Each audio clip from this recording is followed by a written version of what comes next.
Welcome to all our viewers, and today we are going to be discussing issues that we are facing with, in this day and age, affecting pretty much every family, and for that reason we are breaking the silence.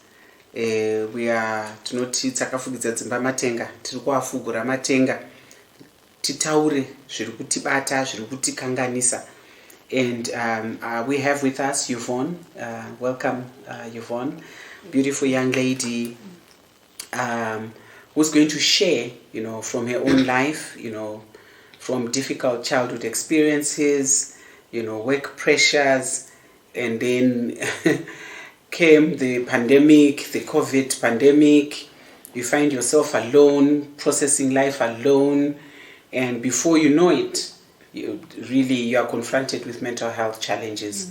But we are trusting, as we are talking about these things, the agenda is, let's talk about them, let's highlight them so that somebody would be helped. Earlier on, Yvonne, you were saying that if only I had talked to someone, but at the time life is happening, sometimes you think to be alone is the best thing for you. And then when you break down, you realize maybe I should have talked to someone. And we are saying, breaking the silence, let's allow people to talk about anything that they're going through. Even if it's anxiety, even if it's depression, even if it's total mental breakdown, let's allow people let's normalize it, that mental health challenges are as good as someone having high blood pressure, diabetes. Let's talk about these things, and we are so privileged that Yvonne, you are here and that you are willing to share your life journey with us. I'm sure you will impact someone, you will help someone with your story. Thank you so much. Thank you. Yes, so Yvonne, tell us a little bit about yourself, where you're from, your family, just in brief. All right. So I was born and bred in Zimbabwe, and I'm the first one in a family of 3 girls. I'm a single parent to one boy, one handsome boy. He's now 14. 14, okay. He is. So I've always grown up in the church. I was a Christian since 94, and well, I've experimented here and there, but the church has always been my place, and it has been my anchor. That's good. So pretty much that's me. I'm passionate about mental health. I want to talk about mental health because I believe no one should go through what I went through. Let's prevent and avoid the avoidables before people take their own lives. People do the extremes because of frustration and anxiety, because of isolation, because that's one thing that I was very good at. So basically that's me. Yes, thank you so much for coming through to tell your story. Telling your story, as we all know, helps you process, discover yourself, but it also helps other people, as Myron and I said. It really helps other people to relate and to also understand how you then manage to get out of it and how they can get help based on what you have shared and what how you conquered your situation, or how you're conquering, because sometimes it's still a process, right? Absolutely. So maybe you could just tell us your story. All right. So growing up, like I indicated, I'm the first one. I have always wanted to please my parents. So when I became a single parent, to me that was wrong because I'm a Christian and I'm the first one. I'm supposed to set an example. I ran away from home, relocated to South Africa, then came back home. Thank God I have a supportive family. My parents accepted me back home, and they have always been there for me. Are your parents Christians? At that time, were your parents Christians? Sure. Okay. Yes, my parents are Christians. But then the fact that you've disappointed your parents, they're not saying anything. They're just treating you like a child. But then it's now that self-condemnation. What have I done? And I just graduated, I'd done my diploma, and I was looking at myself going up the corporate ladder. But then now I'm stuck with the pregnancy. So I thought relocating was going to help me. One lesson, you don't run away from your problems. You confront them in the face. So when I came back home, I got a job at a very good corporate, and I was performing really well. I was at some position for 7 years. I would get accolades. I would get awards, and I thought, this is it. Then I was promoted, which meant more challenges. As you go up the corporate ladder, there are more challenges. Now this is me parenting, and then I have a responsibility at work. So initially I was coping, it was okay. But as we moved into the pandemic, I was selling. And selling on the phone is not the same as selling when you're seeing a person face to face. So we would have meetings and we would report our performance. We would report how much we have sold. And almost every day I had 0 sales. It took a toll on me. That was during the pandemic. That's during the pandemic. It took a toll on me. And because people were experiencing something new, working from home, I was putting pressure on myself. That time my maid had left. She had gone to see her parents. And then I had to give my mom my son so that I can cope with work. So I was working from 8 a.m. in the morning, probably till midnight. Because I'm trying to see how best I can perform at my best. Remember, I have a record. Yes. I have always been performing. Wow. So I would lose sleep because I would think, what am I going to say the next morning? Eventually, I couldn't sleep. I couldn't eat. And I lost interest in a number of things. I love perfume. I had 7 of them. I love wigs. I don't know how many wigs I have. But I lost interest. And grocery shopping, we used to wear masks. So to me, I would wear my hoodie and my track bottom, cover my face, put on a mask, no one will recognize me. Bathing was unnecessary, if I may say. I would bath eventually, probably around 7 p.m. But I didn't know that I had already slipped into depression. So I would wake up, say at around 3 a.m. I call someone, they don't pick the phone. I panic. What's happening? I'm alone. I'm already in a panic attack. Then I would unlock the door. I want to run outside because I'm thinking in the house I'm clustered. Like I can't breathe in the house. But then there was nothing wrong in the house. And because I was afraid of COVID, I didn't even see people that much. So eventually I thought staying alone was the best. Shutting the door, even if my parents wanted to see me, it had to be after a lot of negotiating, them trying to let me know that it's just COVID. But in my mind it was, there is work pressure. What if I catch COVID? I can't work. What if I catch COVID? I'll pass it on to my family members. So I was always alone. So you know, they say an idle mind is the devil's workshop. And for some reason I watch these funny, creepy movies. Up until 12 midnight. Wind you up. Like they're triggering my brain. Already I'm in a bad state. And now I'm watching, and out of curiosity, I'd keep watching. So no sleep, no eating, no human interaction. Being a Christian, yes, I would pray. And to me, if I pray, it's okay. Let me just pray, I'm alone. So this is what I know. Then, with time, I developed what they call irritable bowel syndrome. I started losing weight. Wow. Generally, I'm one person who is fussy about weight. But then the weight loss was just sudden. I lost about 10 kgs in a space of 3 months. I was not eating. So I concluded it's irritable bowel syndrome. And because there was COVID, no doctors. Dr. Google became my friend. And you know, Google will tell you about cancer, it will tell you everything. That was October 2021. And then December 2021, I'd put myself on some funny diet. I don't put cooking oil in my food. I was not eating spices, no sodas whatsoever. And I didn't want to take medication, like those acid blockers. I was taking a lot of ginger.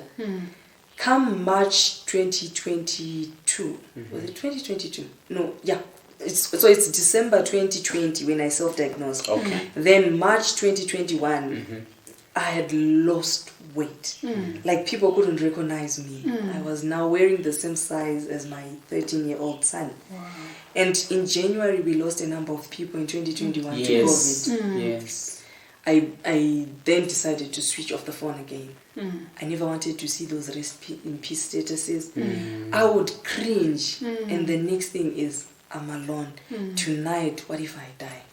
Now it's these ideas. What if I die? What if I die? And by that time, you're living by yourself. the maid had come back. But then she didn't know what I was going through. Neither did I.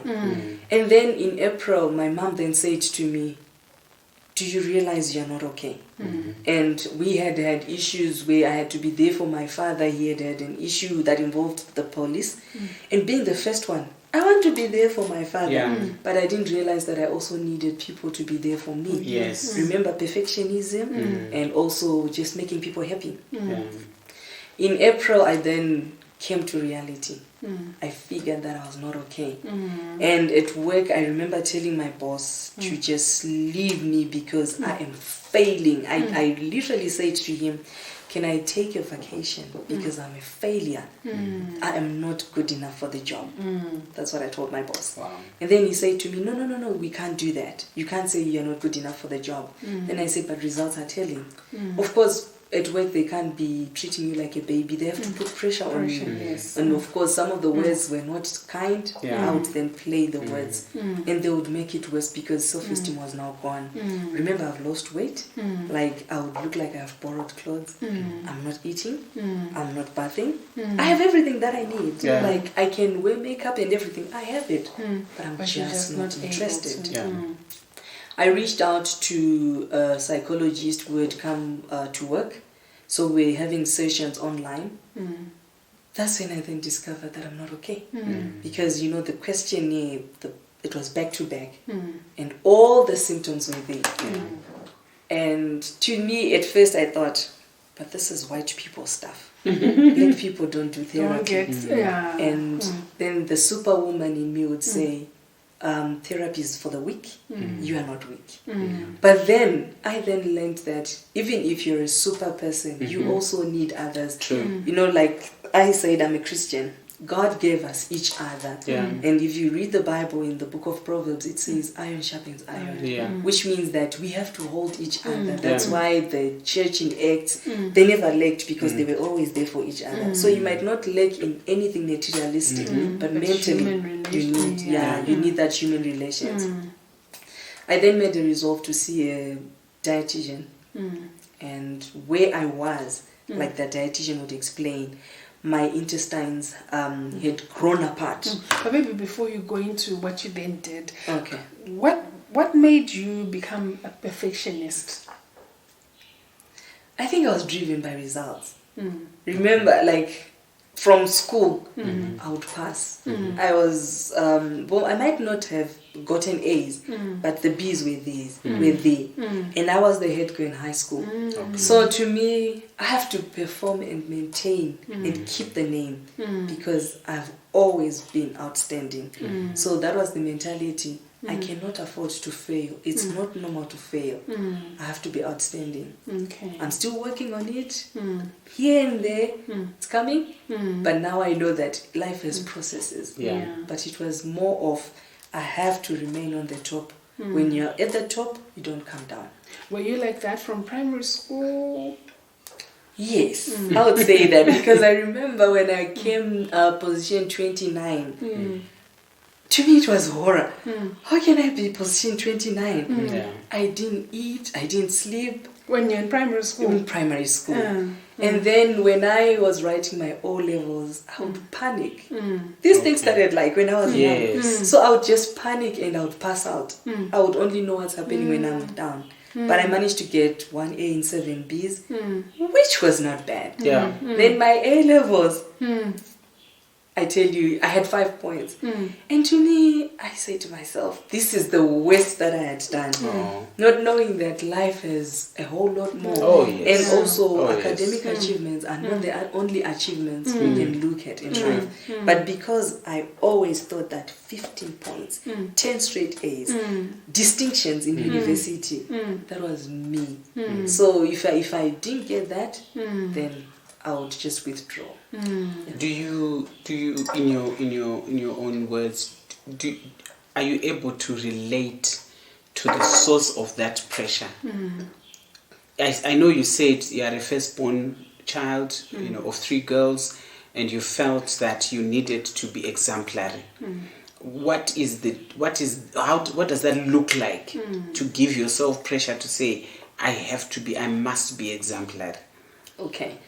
it feels good to set targets. Yeah. And it feels like you're in control of the world. Okay. Yeah, let me use that. Yeah. I wanted to be in control of everything, which is not practical. Yeah. So I would set these targets, and also in a quest to prove to the world, like I had challenges with self-esteem, low self-esteem rather. At what stage did you have challenges with? That was even when I was in primary school. You know, you meet kids who have everything in quotes, and you're thinking, how come they have everything and I don't have everything?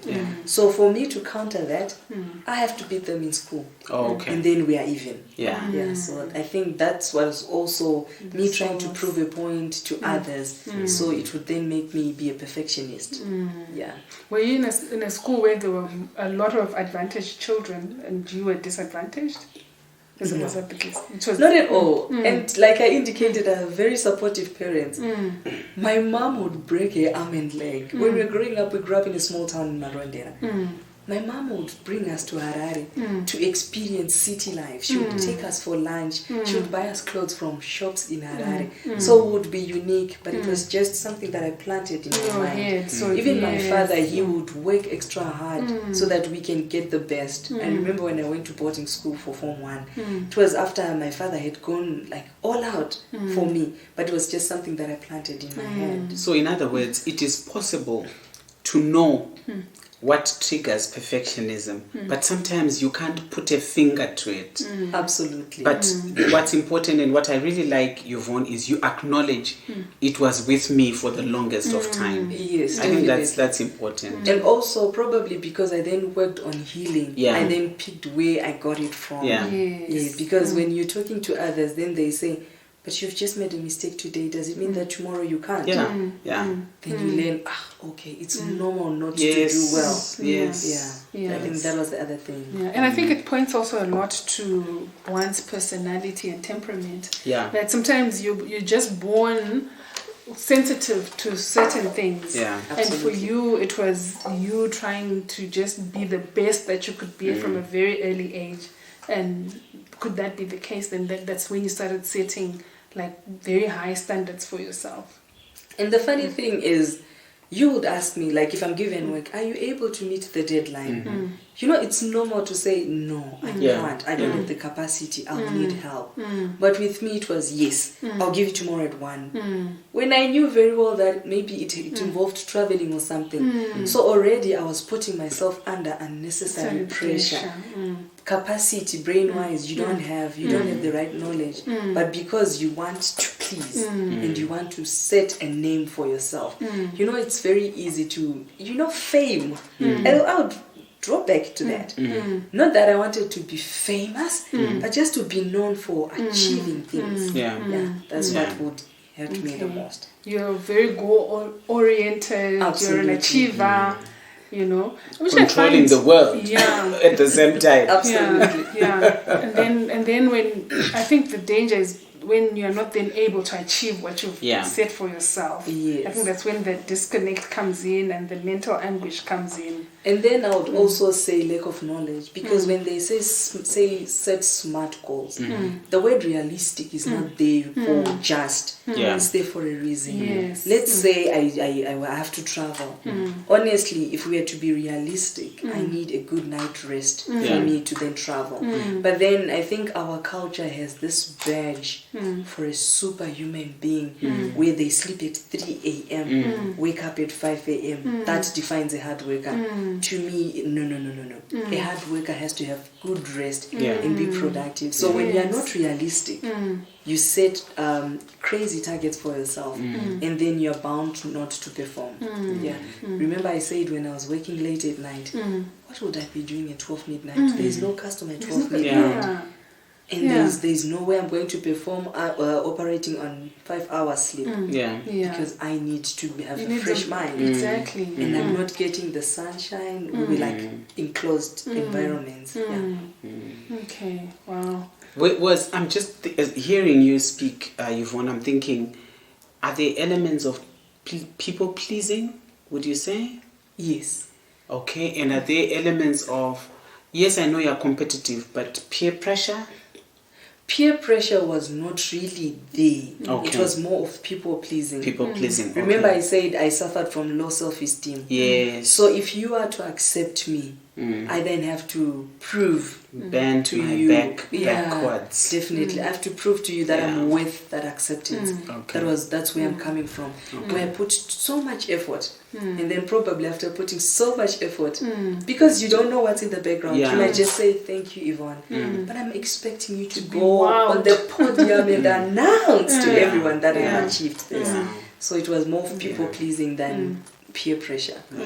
That's good. Yeah, but what I'm still struggling to comprehend is you had growing up. You grew up in a loving environment. You said your parents were rooted for you and they were there for you, but you still had low self-esteem. For me, low self-esteem comes from a place where you have a wrong concept of who you are as a person. So I'm wondering what happened. My parents were providing what I needed, but I had a certain picture of Yvonne. A certain picture, like I said, the ideal Yvonne, who doesn't make mistakes, who goes to, like, I'll give an example when we had Civis Day in primary school. So my mom brought me a pre-loved pair of corduroy and a sweater. And then the boys made fun out of it. So the next Civis Day, it was cold.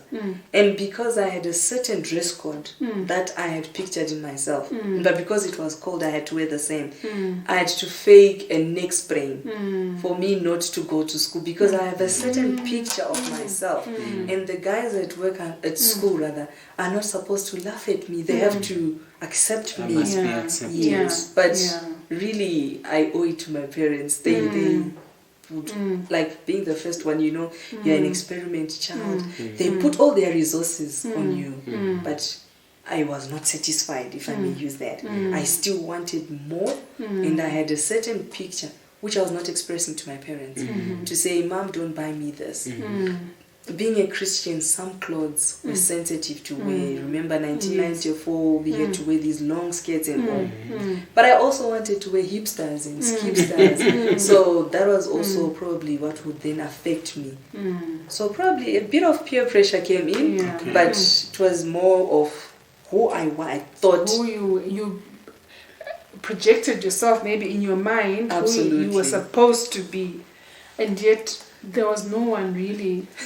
there was no one pushing that. There was no one marking that. So it was just your personality, just you as a person, just wanting to be a certain way.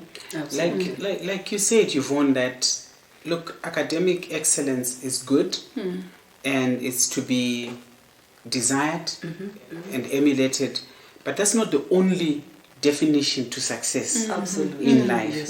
Similarly, when you talk of the image that you wanted, the person that you wanted for the world to see you as, sometimes is at the exclusion of who you are as a person. I'm thinking as you are talking, I grew up a big girl. I always tell people I will never be a Barbie doll, Don't give me diets. I know who I am. But sometimes you suffer. It's like you deny who you are because you want to be that which you cannot be. And the energy that you expend in trying to be that, and then if it is not recognized, then so depleted. So tell me. Then when the work pressure came in, COVID came in, then you started having anxiety. What did it look like for you? It was, what if I wake up dead? What if I'm retrenched? I'm a single parent. What's going to happen to my son? I bake cakes, that's my side business. What if no one wants cakes? So does it mean that I'm lost? Will it mean that I'm on the streets?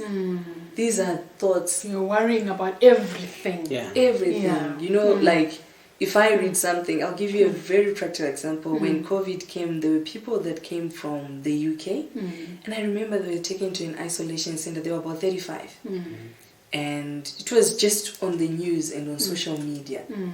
I was at home in Greendale. I was not at the airport, but that whole night I had seen the whole family dying of COVID. These people have just brought us the worst. it's just me thinking. So it all comes back from what you entertain in your mind. So like I will go back to what I said, an idle mind is the devil's workshop. And then I will combine it with social media. I like social media. I work for a telecommunications company, so I have access. So I was feeding my mind with news, some of which was not true. And because, like, imagine you from 8 a.m. in the morning, yes, you're in meetings, but you have access to your WhatsApp, your Instagram, your Facebook, you're reading this COVID news. 8 hours of COVID news, what's going to happen to you? 8 hours of retrenchment. I remember when we would watch CNN, and CNN had the numbers, column telling us of the numbers, and they're running into millions. And you're like, and then there's Google. I would say I'd become an expert. It was COVID and irritable bowel syndrome. I think if doctors ask me a few things, you would give them. I can even teach them. That's how bad it was. But you know something that you said, Yvonne, is looking back. Unfortunately, that's what they say, isn't it? That something to do with sight is 2020 in retrospect.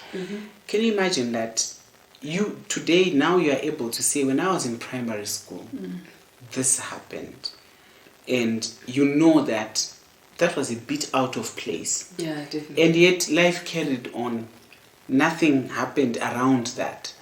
And then something else happened, and you carried on until now you get to this place where the mind can't just handle it anymore. And I'm imagining your opening statement. You said there was no need for me to continue to be alone. But imagine out there are people who today, as we are talking, they are feeling safe in that they think they are safe in being alone. And yet the truth of the matter, you realize that sometimes if you share with someone, you get a solution better than to try and avoid talking to people. That's true. When you associate with other people, when you socialize, when you're in the presence of other people, human interaction, you actually, you release hormones that actually make you happy. So withdrawing, secluding yourself is actually a recipe for disaster for mental health. So remember, I was I am a goal-oriented person, right? So if you don't achieve goals, you're thinking, what will people say? So like they say that, I think I've heard it in the Zulu, abantu bazotini, or rather they say bazotini has killed us. It's because you're living for people, you're not living for yourself. So isolation and trying to solve issues by yourself, it's all coming from what will people say. I might have left one part that I also want to talk about is when I started working, because I was thinking I need to catch up with time. Because I lost time when I went to South Africa. Exactly. And that was the time I got so much into debt. And because I'm a Christian, I was tithing, and then I would switch off my phone, come to Borrow Crow Hill, spend the whole day in prayer. There's nothing wrong with that. But then there's that doesn't take away. She's a financial advisor. She can then sit down with me and say, Yvonne, look here, we have $50 and we owe 10,000. Let's start by, they say, is it the snowball effect where you're giving everyone $5? The next month you're doing the same. But with me, it was never that. I have to fix my issues by myself, and I have to fix them in prayer. I did not have the wisdom to know that I need the next human being for me to open up. What will they say if they hear that I owe people money with all the labels that I wear, with the car that I drive? So it was another issue that could have brought also the mental breakdown for me, because I was thinking, what will people say? Abantu bazotini. She goes to work, but she can't afford to pay. When you look at her, she looks all put together nicely. And do you know that it was happening under my parents' roof? I was not paying rent. I was not buying groceries. I just wanted things like hoarding. Till my father looked at me one day and he said, "You are not okay." I can tell. Sit down. But I was evasive to tell. Like I kept it to myself. What will my parents think? I have a child, they have a grandson here. Now I'm bringing debt. What will they say? At work I'm a respected person. What will people say? At church I'm a respected person. What will people say? So it was also running away from people, switching off the phone, coming to pray and be with God alone was the solution to me. Whilst you were praying to God, what were you praying for? Like, I've got debt and I'm praying. What am I praying? That That debt disappears. That was the era of the prophetic. Okay. We had heard that people are finding money in their accounts. So to me, God, you're doing it for others. And I'm praying. Yes. Like my money must just appear in the bank account.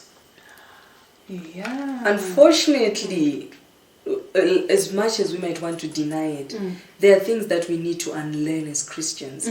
Because God blesses where you work. That's when I then discovered the cake business. You bake a cake, you sell, you make profit, you pay that debt, and then you put the other money in the business. You look for a niche market. Where can I sell scones? And then you make money. God is still blessing you. You're still praying, but you're doing it after someone has passed on wisdom to you. Someone has passed on a skill to you. I'm a marketer by profession, but I had to bake cakes. And I did food and nutrition, but it was not that much. But I had to learn a skill. It was a survival skill. Now if I'm pressed, at least I can call you and say, Rubimbo, I've got a cake. Buy my cake. You're not just giving me money because I have begged. So that was another thing. I was just thinking, read Psalm. David went through a lot. But David also had other things that he was doing besides crying to God, which I didn't have that in-depth knowledge. And just to follow through on behalf of church leaders, absolutely, that as much as we pray, like you rightly said, debt was there. It was there. You went up the prayer mountain with debt. You came down the prayer mountain with debt. I even slept there. Exactly, with your debt. I know all the places. Yes, but debt did not disappear because no one knew. Yes, and what you are saying, Yvonne, is so important because the same God who blesses you, has given you a sharp mind, has given you skills, talents. I mean, Solomon, the wisest man that has ever lived, traded. You see, he would buy horses from Egypt and elsewhere and sell them. Scripture tells us that he was in the trading business. The Proverbs 31 woman, she is in merchandising from afar. She is working. The Lord Jesus himself gives out talents. And he says to the one who buried their talent, if you had put it in a bank, some versions would say, you would have earned me some profit. So some of the teaching, basically what I'm trying to say is the teaching that we are giving, to think that because you have climbed the prayer mountain, because you've slept there praying, you still will come down with your debt. Absolutely. And like you rightly said, later you realize, let me relearn, baking. Exactly. Let me try to do something. And before you know it, you are beginning to get out of your debt, discharge of that debt slowly, but it's happening. It's happening, and before you know it, you are out of it. And then I want to add on that because when you're first with a situation, you think shutting yourself is the solution. That was the worst mistake I made. Because if I come to you and I say, this is what I'm going through, you're my network, right? You're going to tell me that at your church you need cupcakes every Sunday. You have already helped me. You didn't give me money, but because you're part of my network, you have helped me. Opened opportunities. It's not just in business. I'm a single parent. My son is 14. He's going to display some funny behaviors, and because I'm a new parent. I don't know what 14 is like. Yeah. But the people in my network, I cannot then say I'm shutting the door and praying for my son not to do drugs. You see? So that's the thing that I've also picked from my journey. That there's nothing that's embarrassing to talk about. Absolutely. You know, even if you can't cook, you've got people around you. Yes. It's just a matter of, they say you're stupid when you're asking the question, but then you're wise the rest of your life.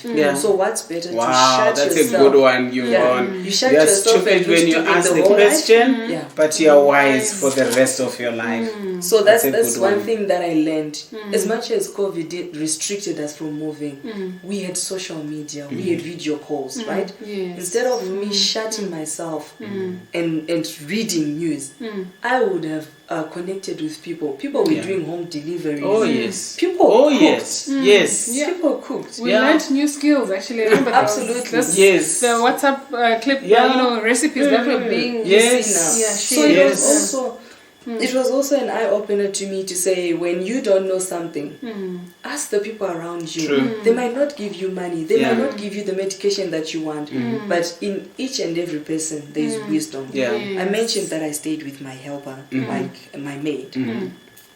You know, I owe it to her during the time that I was going through depression. She would suggest some things. We were allowed to take walks during COVID. She would say to me, can you close your laptop?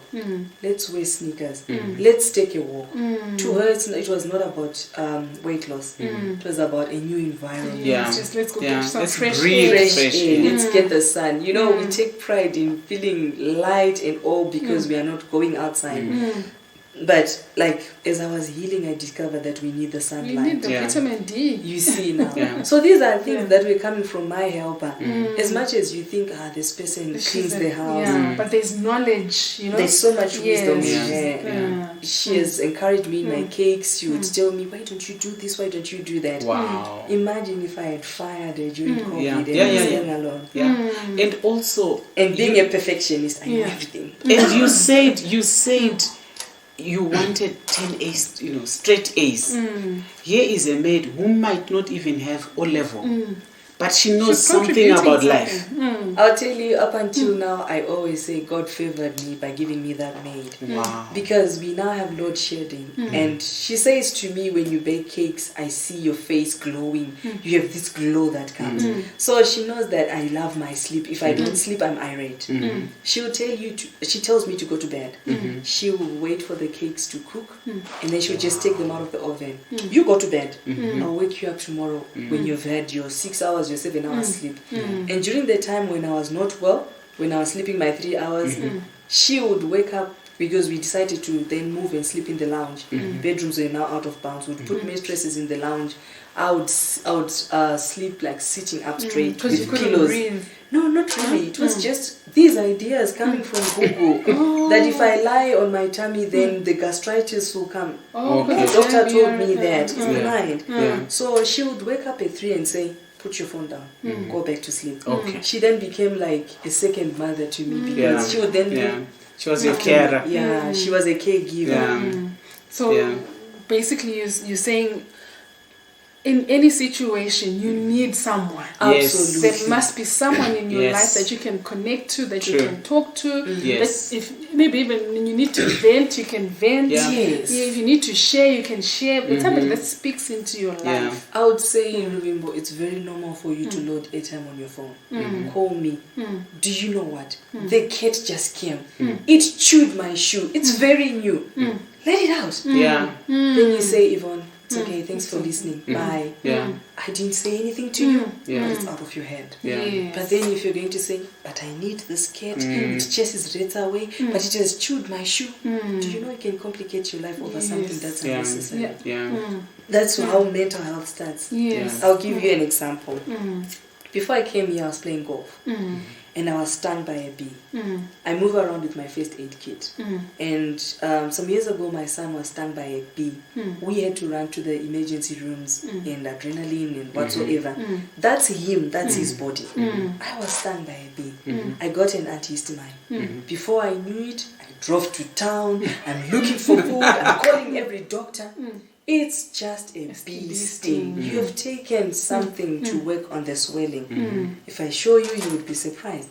But I've complicated my life in an hour. Another example that I always relate to, when someone sends you a message and say they want to talk, don't overwork yourself. She always says that to me. In December, my landlord said to me, Yvonne, I want to talk to you. And then she left the house. Previous experience, first experience. Well, the landlord once said that to me a day after Christmas, and she was increasing rent by about 200%. It was a polite way of saying leave. I called my mom. You know what? She said she wants to see me. I called 2 of my friends. We need to start looking for a place to stay. You know, my son is now in boarding school. We can stay anywhere.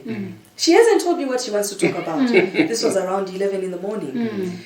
And I was waked out. My mom even said, we need to pray. Whatever she's going to say, Christians, we need to pray. Did she tell me what she wanted to talk about? 5 hours down the line, I go back home. I even missed out on the fun. I was invited somewhere. I had already started looking for a house. She says, you know what, Yvonne? We are traveling, we are away for 5 days. So we want you to then be aware that there won't be anyone in the main house. And whatever you're going to do, just know that you are alone on these premises. Didn't I waste 5 hours? Of worry.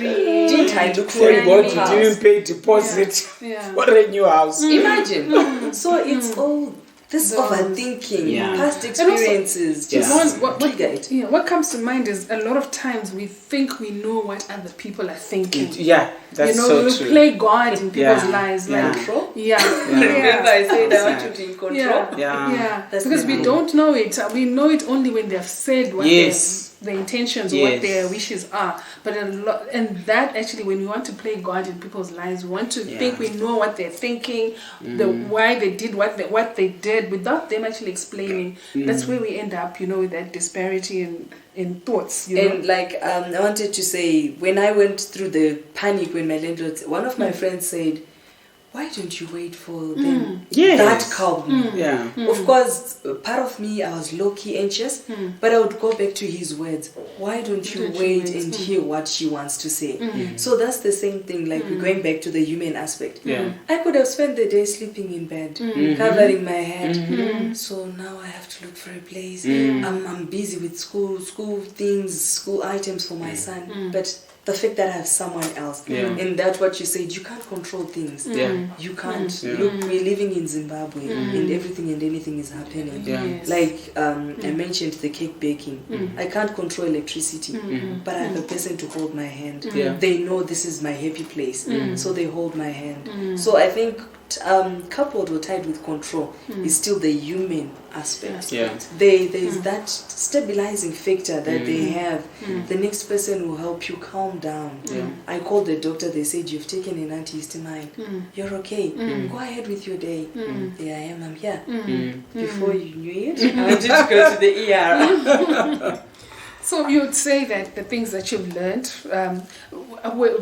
before I go there, did you get a diagnosis of anxiety, or it's just you experiencing the symptoms that have had you conclude that you... I then got it after I reached out to a therapist. Okay. Initially, it was me just facing... I will not run away from us being Christians. The devil is testing me. I mean, we are Christians, we are not immune to challenges, right? But I think at times we overblame the devil. Because there's one devil. And the devil is not God. Everywhere. He can't be everywhere. You see. So who are you under the sun to have a direct attack by the devil himself? We are quick to say we need to address this in prayer. Let's go back to death. There was no devil. I was wanting things. So we quick to say the devil is testing me, and we are very aware of the fact that Christians don't go through anxiety. Remember, in the Word of God in Timothy, it says we have love, with power, and with a sound mind. So Christians should not be anxious. I agree, but when there's something that has come, let's work on it. So that we are not anxious. Yes. So I was not really diagnosed, and I was in denial. Because I'm a super girl. How can I be anxious when I've always been a performer? I've always been an A-lister. How come? So I was not diagnosed, but I had all the symptoms. You had all the symptoms, and then you decided to go for therapy. Yes. And well done for that. Yes. Thank you. And even to others who will watch and will listen, you need human help. You need someone to intervene. But then it's not normal in the African community. It's not, you're right. Because what if people know my stories? Because when you're with the therapist, you're supposed to tell them the deepest. Well, with me, it was good because we used to do it online. Okay. So we only then got to meet with my therapist about a year later. Okay. But I had to tell her everything. She had to dig out everything for her to pick where the challenge was coming from. So abantu bazothini, how can they say she's going through this?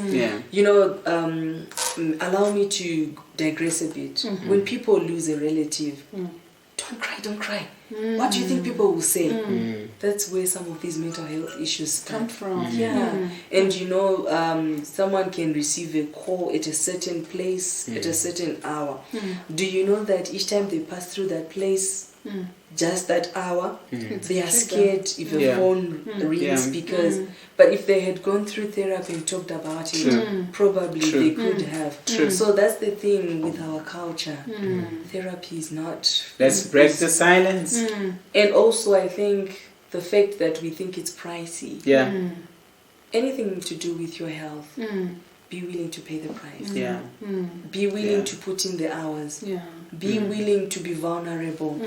Because it's for your good. You're vulnerable those few minutes, and then you're empowered and fortified for the rest of your life. And also to appeal to our government, you know, and relevant authorities to make these services not just available but affordable as well, because this is a growing challenge in our society. Issues of mental health, illness, maybe not outright being schizophrenic, but issues of depression, anxiety, panic attacks, you know, things like that. Social issues that actually cause you to be mentally unwell, to have mental challenges. And if the services are made available, but also affordable and easily accessible, so that at least in our community settings, you know, if imagine if maybe the local police station, you know, it's known that one of the policemen is trained, and you know, people can go there, or at local churches, you know, they are open to anyone for very critical services that we need today. You know, I think it would go far if those services are made available, made affordable, made accessible. So one thing that I also want to indicate is life is never rehearsed. You are never this age that you are right now. So what people need to learn is, when you go through an experience, it's because you were never prepared for it. Absolutely. If you have seen our generation, we are crying because of school fees. We don't know what our parents went through because everything was being done. And also because we lack the knowledge. I would like to believe the centers are there. I'm told psychologists are now covered under medical aid right now. Oh, that's good. People do have medical aid, but they're just reluctant to go. You know, people think, unfortunately with mental health, you don't know that you're ill. So when you see a therapist, it can be a check-in, and then you discover things. I'm in the habit of going for my annual blood test, not because there's something wrong with me, I'm just checking. So sometimes it's good to check in with a therapist. They're going to tell you. With work pressure, my sister then said to me, "You're always talking about work. Don't you think there's a problem there?" That's how I discovered that I had an issue that was not addressed. So I think people need to understand the fact that life is not 3 years. Every day is a new experience. Allow yourself to go through the process. Allow yourself to let the next person help you. Empower yourself with knowledge that so and so can help me. Probably, like you said, maybe the government institutions, maybe we don't need to deal with those who are in the psychiatric ward only. Because some are in denial. They just don't need a psychiatrist yet. But believe you me, a number of people are taking antidepressants and people are behaving in self-medicating with drugs, alcohol, just to get over that feeling. Then we hear of suicide, or things just go out of hand, but it could have been prevented. That's true. I believe that we need to have mental health centers in communities. Within communities, you know, where people just talk about mental health. People can come in and, you know, have access to help. Within the community, because the other thing is, because of the state that our country is in, a lot of people associate anything to do with your health with a lot of money being expended, right?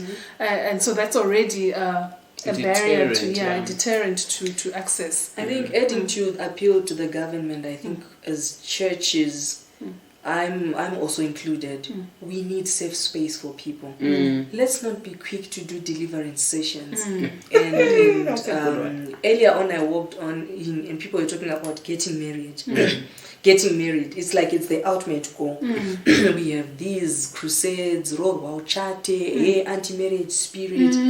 Sometimes it's not a spirit, it's a character issue. Sometimes it's not a spirit, isolation. You cannot get married if you're always in the house. There's no one's going to know that there's a lady who wants a man in the house. Maybe they'll prophesy. If I go to a pastor, I'm going to tell them, Pastor, you know, I think I'm past my marriage age, which is also who told you that you're past your age, right? And then they're going to say, you have a spiritual husband, but I never told them that I spend the day closed at home. They're going to cast demons which are not there. So I'm also saying the church involved, let's not be quick to chase away demons, have these all-night prayers and crusades with these dubbed let's get to the bottom of the issue.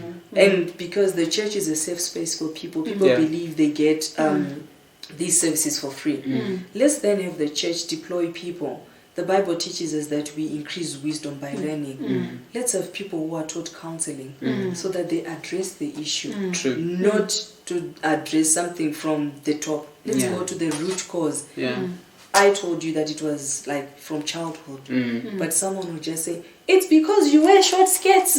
What is short skirts done? So I think the church has to be involved in that as well. I agree that the church needs to be involved, but I feel like the church would probably be like a first reaction maybe place, because the amount of time that as an individual you need to invest into dealing with mental health issues with a person is a lot. You don't have many people that maybe are stay at home, you know, that are able to give that amount of time. So I find that sometimes with church counseling, somebody comes in with an issue, they're seen by one person this week for maybe 30 minutes.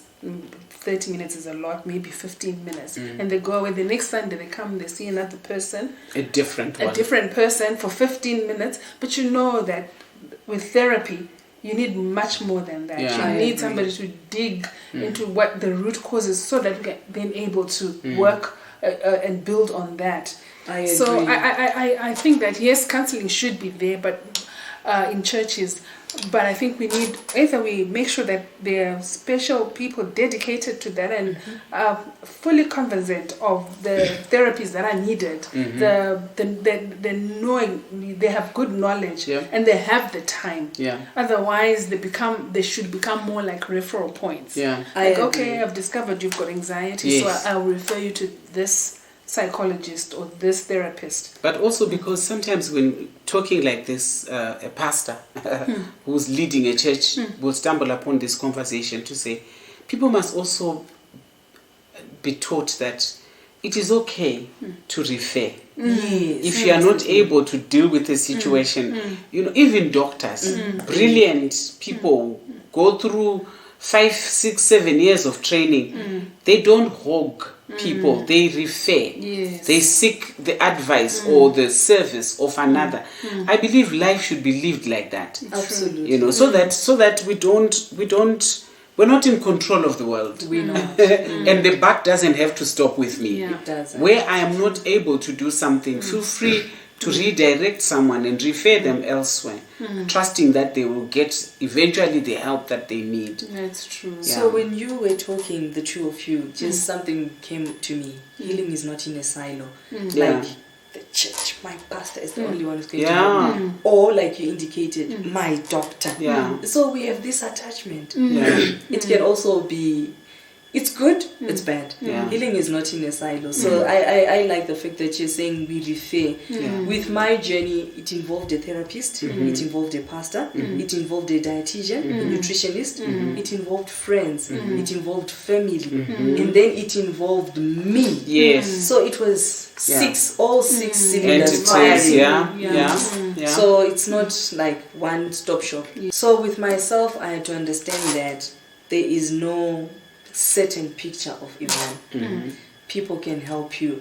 Be open to other people's opinions. One other thing in terms of staying connected is to be of service to others. Very true. Very, very important for good mental health. Serve others and you find yourself in a much better place.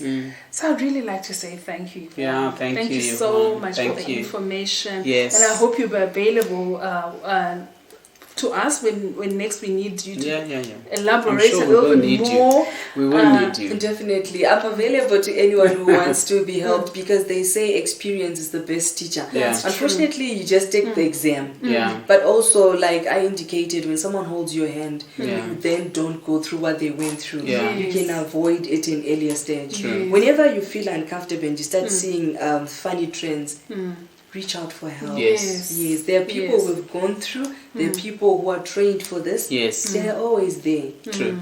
Yeah. Thank you so much. And also to add on to this, please exercise. Find your passion. Yeah. Yes. Don't shut away people. Yeah. That's true. That is so true. Yeah. No matter how old you are. Oh there's a lot yes. of Oh yes. guys Oh yes. older. I exercise. I don't have a You 6 must pack, exercise. but I'm fit. Yes. That's the ultimate. That's the Yeah. ultimate, Yeah. But I think a lot of people exercise just for weight loss purposes, whereas we should exercise for health. Mental health. Yeah. For Yeah. fitness. Like you said when we started, you said when we talk, there are certain hormones that are released. It's the same when you exercise, there are You certain release hormones. your dopamines, your happy hormones. Yeah. So thank you so much. Thank you, Sis Clarissa. Yes. Please, this conversation is necessary. Depression, anxiety are common mental health challenges. They happen all the time. They happen everywhere. There's help. Springs of Hope, Breaking the Silence. Get in touch with us. We will direct you to where you can get necessary help. And those of us who may want to give us, share with us more information, comment, like our videos. Please turn on your notification button. Let us discuss these things even at large. And you know what? Yvonne has volunteered to testify. There could be somebody else who says, you know what? You say depression, anxiety, but my kind of version is different. And you want to come and give us your version. You're most welcome. Again, get in touch with us. You can call on us, write an email. We appreciate, because this has become so prevalent. It's not like it's a modern problem. It was always there. We just didn't name it way back then, and we did not acknowledge it as a problem. But today we know it. Today we know there is help for it. So please, if you are able to come and share your testimony, you're most welcome. If you have things to say in the comment section, let's share and let's continue this conversation. Thank you all. Thank you.